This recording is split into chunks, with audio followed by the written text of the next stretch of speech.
দেখুন এটা বর্ষাকাল। বর্ষাকালে গাছপালায় খুব একটা সার দেওয়ার প্রয়োজন হয় না। এটাতে বর্ষার কালে যে বৃষ্টি হয়, সে বৃষ্টির মধ্যে একটা অ্যাসিড থাকে, তাতে প্রচুর পরিমাণে নাইট্রোজেনে ভর্তি থাকে এবং সেই নাইট্রোজেন ভরপুর থাকার জন্য গাছ সতেজ থাকে। গাছের পাতাগুলো দেখুন কত সুন্দর চকচক করছে। এটি সফেদা গাছ।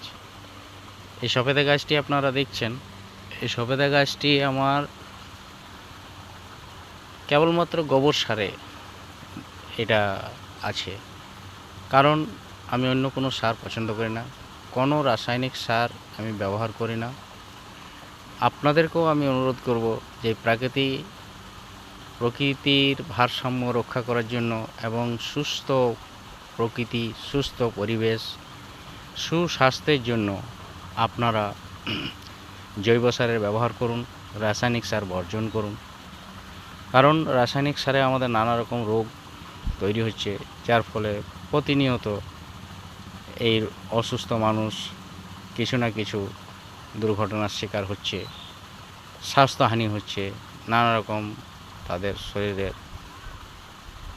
রোগ ব্যাধি দেখা দিচ্ছে। আজ রাসায়নিক সারের ফলে প্রকৃতি দূষিত হয়ে গেছে। আজকে দেখুন প্রত্যেকটা পুকুরের জল দূষিত, সেখানে মাছ, সে মাছেও আজকে নানা রকম রোগ দেখা যাচ্ছে এবং সেই রোগগ্রস্ত মাছ আমরা খাচ্ছি, তাদের শরীরে এক বিশেষ রোগ আমাদেরও শরীরে প্রবেশ করছে। তাই বলবো রাসায়নিক সার বাদ দিয়ে গোবর সারের বা জৈব সারের ব্যবহার করুন।